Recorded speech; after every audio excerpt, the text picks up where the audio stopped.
Middle east के सहयोगी देशों पर ईरान के हमले की वजह से अमेरिका बुरी तरह फंसता दिखाई दे रहा है। यहां सबसे बड़ी मुश्किल मिसाइलों को इंटरसेप्ट करने में आ रही है। इस वजह से ज्यादा नुकसान, ज्यादा क्षति हो रही है। अब आनन फानन में अमेरिका इसके लिए जरूरी कदम उठाने को मजबूर है, लेकिन सवाल यह है कि ईरानी मिसाइलों का तोड़ आखिर क्या है।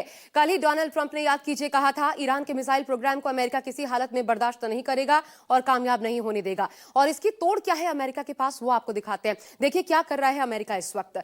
मिसाइल डिफेंस सिस्टम थर्ड है एक, उसे साउथ कोरिया में अमेरिका ने थर्ड मिसाइल सिस्टम इसको तैनात कर रखा है। डिफेंस सिस्टम को मिडिल ईस्ट में शिफ्ट करने की तैयारी है अब, क्योंकि खुद ट्रंप का कहना है कि युद्ध 4 से 5 हफ्ते और खिंच सकता है। स्थिति कहती है शायद और ज्यादा बढ़ जाए।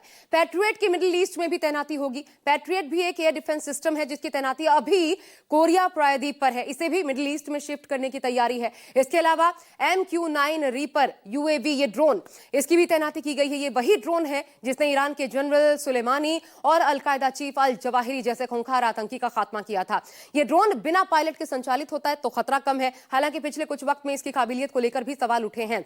इस बीच साइप्रस में भी ग्रीस के F-16S तैनात कर दिए गए हैं। दरअसल ईरानी ड्रोन के हमले में साइप्रस में एक ब्रिटिश अड्डे पर हमला हुआ। इसके बाद ग्रीस ने साइप्रस की रक्षा के लिए F-16S तैनात कर साइप्रस की रक्षा के प्रति अपनी प्रतिबद्धता जाहिर की है। और ईरानी मिसाइल साइट्स पर हमले, डोनाल्ड ट्रंप ने प्रेस कॉन्फ्रेंस में साफ कहा, ईरान ऐसी मिसाइलें बना रहा था जो अमेरिका तक पहुंच सकती थी, लेकिन मैं ऐसा नहीं होने दूंगा। और यही कारण है कि अमेरिका के निशाने पर है ईरान के मिसाइल साइट्स जहां पर हमले भी हो रहे हैं। लेकिन ट्रंप के लिए आज चौंकाने वाली और बुरी खबर, कह लीजिए बुरी खबर सामने आई, जो यह साबित करती है कि ईरान पर हमले को लेकर अब अमेरिका कितनी मुश्किल में फंस सकता है या फंसता जा रहा है। उसे सहयोगियों का साथ नहीं मिल रहा। ब्रिटेन, स्पेन और जर्मनी ने जंग में शामिल होने से इनकार कर दिया है। उधर नेटो महासचिव ने भी कह दिया कि वो जंग में नहीं उतरेंगे। मगर ट्रंप ने ब्रिटेन पर मुस्लिम वोट के लिए साथ छोड़ने का आरोप लगाया। इंटरनेशनल पॉलिटिक्स का असर इस युद्ध में अमेरिका के लिए कितना घातक हो सकता है,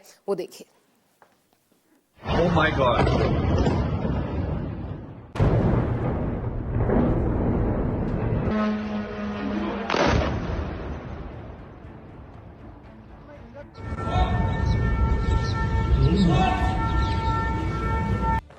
अमेरिका और ईरान में जंग से मिडिल ईस्ट में भयंकर तबाही का मंजर दिख रहा है।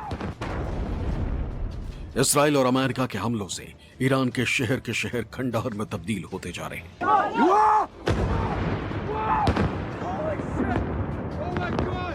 तो वहीं ईरान पूरी ताकत से इसराइल और खाड़ी देशों में अमेरिकी ठिकानों को निशाना बना रहा है। ईरान के मिसाइल और ड्रोन हमलों की भयावहता से अमेरिका और नेटो में भी फूट पड़ गई। ब्रिटेन, स्पेन और जर्मनी ने जंग में शामिल नहीं होने का ऐलान किया।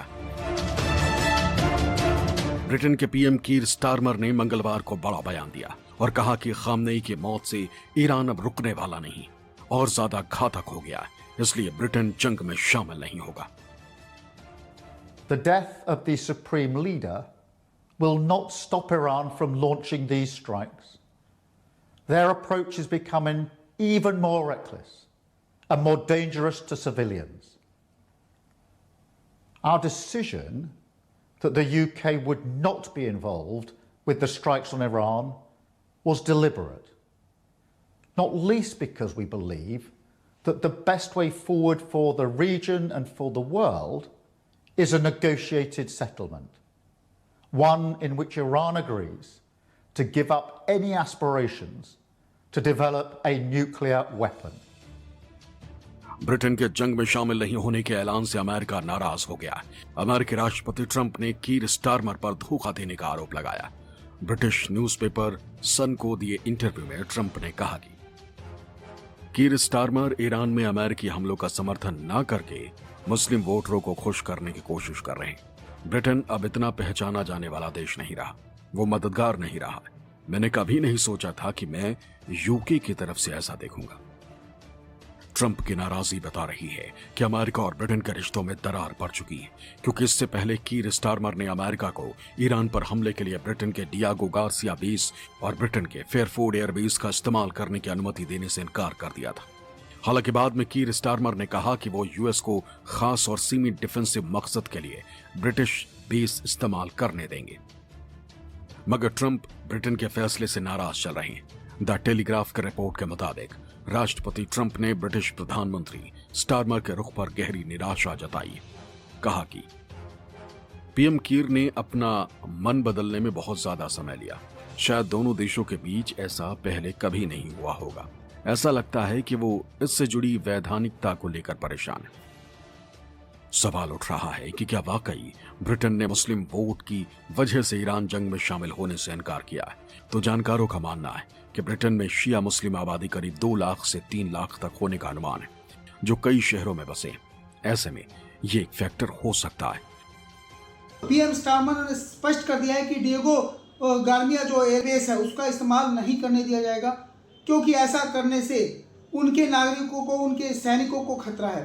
क्योंकि ईरानी जो IRGC है लगातार हमले तेज कर रही है। जो भी मुल्क अमेरिका के साथ खड़ा है उनके सैनिकों पर, उनके जो मिलिट्री बेस हैं उन पर हमले किए जा रहे हैं, उनके नागरिकों पर हमले किए जा रहे हैं। तो ऐसे में उस खतरे को भांपते हुए जो है ब्रिटेन ने वापसी की है। और ख़ासकर बता दूं मैं, स्पेन और जर्मनी भी अब कहीं ना कहीं इसी कारण पीछे हट रही है। तो मतलब साफ है कि कई देश इस मामले में अभी वेट एंड वॉच की स्थिति में रहेंगे। लेकिन ब्रिटेन ही नहीं बल्कि स्पेन के पीएम पेड्रो सांचेज ने ईरान पर हमलों के लिए स्पेनिश सैन्य अड्डों के इस्तेमाल पर रोक लगा दी। तो वहीं जर्मनी ने कहा है कि वो सीधी जंग में नहीं उतरेगा, लेकिन खाड़ी में डिफेंसिव एक्शन में साथियों की मदद करेगा। मगर ट्रंप कहीं नाराज ना हो जाएं, इसलिए जर्मनी के चांसलर फ्रेडरिक मर्ज सीधे ट्रंप से मिलने व्हाइट हाउस पहुंचे। अमेरिका ईरान युद्ध के बीच फ्रेडरिक मर्ज पहले नेता हैं जो ट्रंप से मिले। व्हाइट हाउस में जर्मनी के चांसलर और ट्रंप के बीच मुलाकात हुई।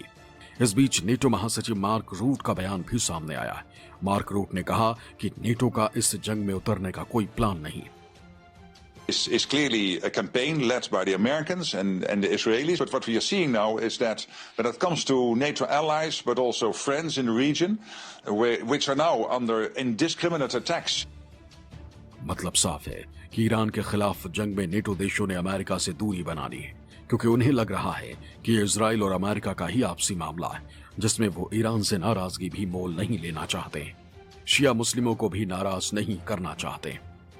ईरान के हमलों से खाड़ी देशों की बेचैनी बढ़ी है, क्योंकि ईरान रिहायशी इलाकों को नुकसान पहुंचा रहा है। बताया जा रहा है कि यूएई और कतर ने अमेरिका से ईरान पर सीमित हमले करने की अपील की। अमेरिका अपने मिलिट्री बेस को लेकर चिंतित है, जितने भी मिडिल ईस्ट में हैं, क्योंकि लगातार वहां पर ईरान ने हमले तेज कर दिए हैं।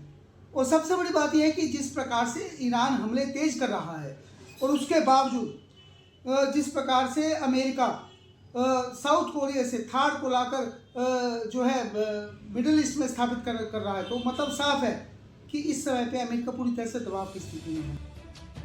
खामनेई के मौत के बाद जिस तरह ईरान ने इजराइल, अमेरिका और खाड़ी देशों पर पलटवार किया है, वो ईरान के पास आखिरी चारा है, क्योंकि वो अकेला है और इसी तरह वो अमेरिका पर जंग रोकने का दबाव बना सकता है। मगर जिस तरह अमेरिका के सहयोगी उससे जंग में छिटक रहे हैं, उससे अमेरिकी दादागिरी के खिलाफ दुनिया का रुख भी बदल रहा है। दिल्ली से संजीव त्रिवेदी की रिपोर्ट, न्यूज़ 24।